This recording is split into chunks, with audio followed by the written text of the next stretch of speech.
Coming up on show 596, a Mercedes EV spotted, Tesla's major supercharger update, and a VW E-Up.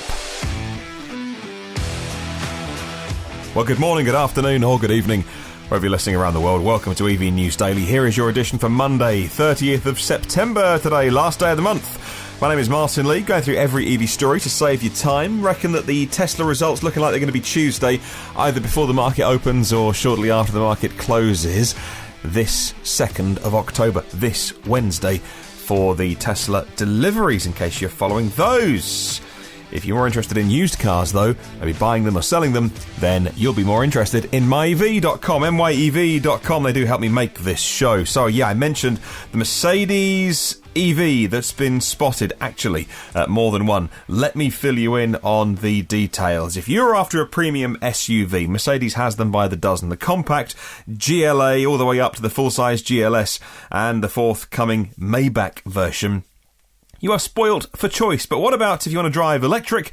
Well, Motor1.com says that the latest entry into Mercedes SUV lineup is called the EQB, and we have spy shots. We love a good spy shot. Both of them, the new EQB and the new GLA, have both been spotted roaming the streets of Germany undergoing testing, but of course, it's the electric version that we care about. So, if you're interested, the YouTuber Walk O Art, as in Walk O-A-R-T, has posted this one on their channel. Pure electric version of the 7-seat GLB. It's Mercedes-Benz EQ range, and so, you know, we're talking about the EQC, which is the one that's out at the moment, but EQA, EQB, EQC, you get the idea. Confirmed for 2021 market launch. It's going to slot underneath the EQC. Now, like Tesla did, like most car companies have been doing, not all, most, starting slightly more premium and then coming down a little bit in the marketplace. Others have gone the other way, of course. The Nissan Leaf has got bigger battery sizes and more expensive over the years. But in terms of SUVs, this is smaller than the EQC. The pictures that we can see on the spy shots, lacking some of the production bits. Official details are scarce, says Motor1.com. 2 electric motors, though, on the EQB, 1 on each axle. Of course, that gives you 4-wheel drive. The battery at least 60 kilowatt hours. And they're aiming for 310 miles or 500 kilometres of range on that. SUV is such a popular style of car as well. For those that don't want the EQC, you can see this selling in the bucket load, and more proof that Mercedes as well have more EVs in the pipeline. When we see them testing, got the spy shots, they're covered in camouflage. I know you can't buy one right now, but it is a sign that pipeline is just beginning to fill up with EVs that are going to flood the market. Well, Tesla, after a slow start, looks like they're going to be expanding their supercharger V3 Supercharger rollout at more of a pace than we've seen so far. If you'd like to top up your Tesla on a V3 Supercharger, your best bet may be doing a Canadian road trip. Tesla told The Verge that 26 of the 46 supercharger stations currently under construction on the Trans-Canada Highway, that is the set of routes running east-west the length of the country, are going to be V3. 26 of the 46 superchargers are going to be the whiz-bang new ones. And this is a story according to Engadget, who say it's the first large-scale deployment of the fast chargers. Only a handful of them in the US. Of course, Fremont's factory, Las Vegas, with some solar panels as well. And we heard Florida, Planning Commission going in Florida, but this is by far and away the biggest installation that we've seen so far. And great news actually for Canadian Tesla owners who thus far have been a little bit starved of options. And of course, as I reported recently on the podcast, Electrify America has a sibling, Electrify Canada, and they just opened their first EV fast charging station. They're going to put 32 sites in Ontario, Quebec, Alberta, British Columbia as well. So anything you can do, we can do better. Electrify Canada saying we're going to do 32 fast chargers. Tesla says, hold my beer. Well, how about going back to VW, but not talking about the ID3? Why don't we talk about the MILLE MIGLIA? It's a legendary classic car rally, and it's turning eco-friendly for the first edition of the event, aptly named the MILLE MIGLIA Green. And, like the traditional race, the new one started in Italy last Friday, and it continued to Milan on the Saturday, and it ended on the Sunday. Participants driving about 155 miles, that's 250 k's, over the 3 days last weekend, and only driving electrics and plug-ins, only those allowed to participate, only ones up to 1990. So as you can imagine, some retrofitting of EV powertrains going in here. According to carscoops.com, I read today that Volkswagen has already announced its presence with the updated version of the e-Up. The electric city car that debuted at the 2019 Frankfurt Motor Show packs a larger battery, a 32.3 kilowatt-hour battery, and that 161 miles. That's fine for a city car. Why carry about more batteries than you really need? And talking about conversions, they are also doing some e-Beetles for the MILLE MIGLIA Green. The cars have been converted. They're classic Beetles, and they've been converted to EV power. This time, the Beetles have got 36.8 kilowatt-hour lithium-ion batteries. The electric motor is 60 kilowatts. Single-speed gearbox, tipping the scales at about 1,280 kilograms. They've called it the eBeetle. It'll do 50 miles an hour in about 8 seconds. And it'll max out at 93 miles an hour. But that's not the point, is it? The point of driving a drop-top classic Beetle in a rally like this is just to look cool. You want to go slower to give people the chance to see who's driving this pure, silent, converted old Beetle. Well, what do you reckon about the idea of putting solar panels on cars? Elon Musk has long said, and he said repeatedly, it makes little sense. But Toyota and Hyundai actually respectfully disagree. It sounds like a utopian concept. Put a solar panel on top of the car and then you never need to plug it in. Some would say it was self-charging. But the thing is, as Elon has said over the years, it's a fantasy putting solar panels on cars because they spend their time parked in garages or parked in the shade. And therefore, it's the least efficient place to put a solar panel in something that is not controllable. You're going to be parking it under shady trees and in parking garages. Much better to put a solar panel on somewhere that you can control, like the roof of a building or a house.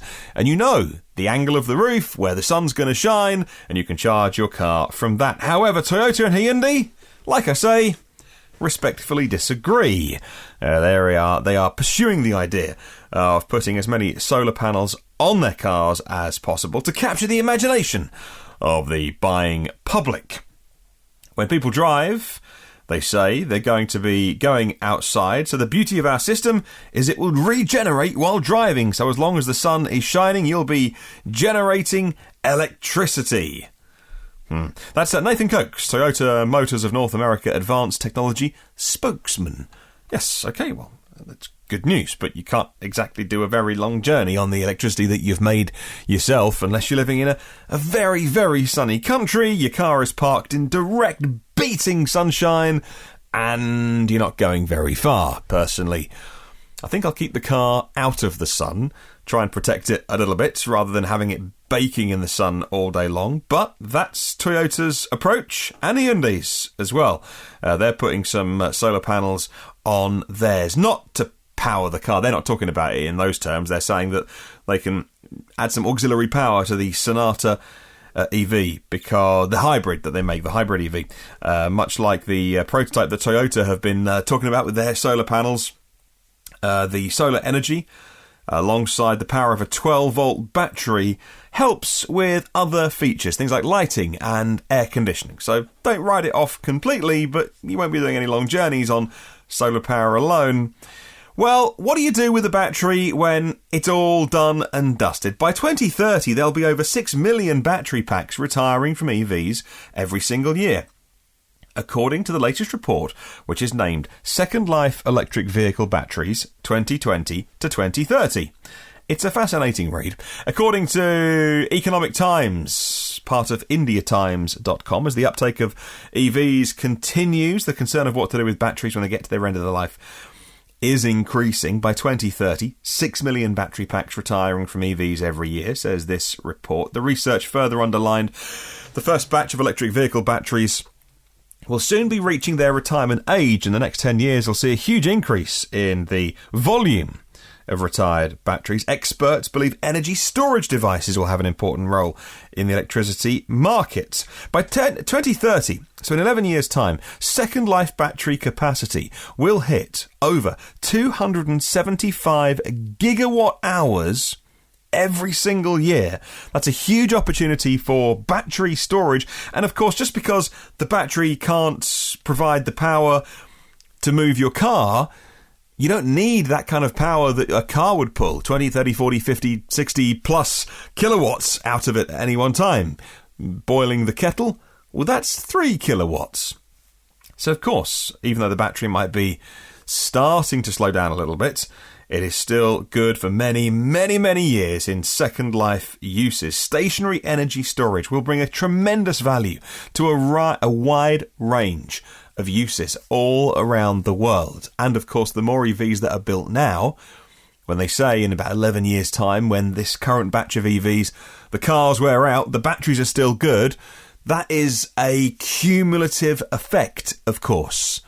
And so then, the next year, the next year, the next year, you get where I'm going with this. Can you see, like I see, can you see a time in the future where there's so much battery storage around that we just need to have renewables everywhere because we're storing so much energy? That's kind of the world that it looks like to me. What do you reckon? Let me know. Thoughts on any of today's stories? You can email me. hello@evnewsdaily.com. Right, final story today, and this will put a smile on your face. The EV revolution is not only here, but it must be making a few people worried because the big oil companies are reacting. VW's change of heart after Dieselgate spurred many car makers onwards. Stringent regulation changes in California and Europe nudged those that were lagging behind. And major factors in the automobile industry shift to EVs continue to push and pull people into driving and manufacturing EVs. But if you look at the old school oil companies, Car and Driver website at carandriver.com have been having a look at this. ExxonMobil CEO Darren Woods was recently had pride of place on this podcast. He said there's no point in EVs if they're powered by coal.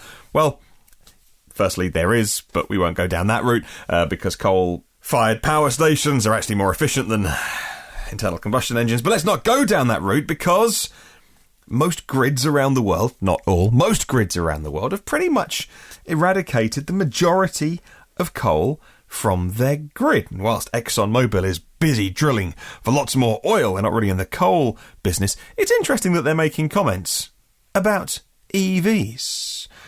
Russ Green is ExxonMobil's Vice President of Finished Lubricants. And he said in a statement, the growth of EV sales means customers are looking for the best solutions for new types of powertrains. And that's why they're providing fluids to Porsche for the Formula E racing series that kicks off again in, November? Yeah, blimey, it's going to come round, isn't it? At Saudi Ad Diriyah. It's going to be a Friday, Saturday first double header when Formula E comes back in only a few weeks. And so, although ExxonMobil might not be the biggest fans, if you ask their CEO, of electric vehicles, there's actually making products that EVs need. Things like the powertrains and the lubricants that your EVs do need. A bit of gearbox oil and the fluids that we need. Just not as much refining as they're currently doing to drive our piston cars. That's kind of interesting that our EVs aren't completely oil-free. We sometimes forget that. Well, a fascinating selection of stories today. A few different ones today. I like that. I like that it wasn't just all about new car launches and things like that. Hey, let's get on to our question of the week this week, and I'd love to hear from you if you want to take part in this. Have you named your electric car? If you're a Tesla owner, you have to. However, if not, do you name your cars? Do you have an EV? If you don't, and you're going to buy one day, what do you think you might call your EV? let me know. It's a bit of fun this week after a serious one last week. Email me, hello@evnewsdaily.com. Leave a comment on Facebook or YouTube as well. There are 254 patrons of the podcast, and your generosity means that I get to carry on making this show.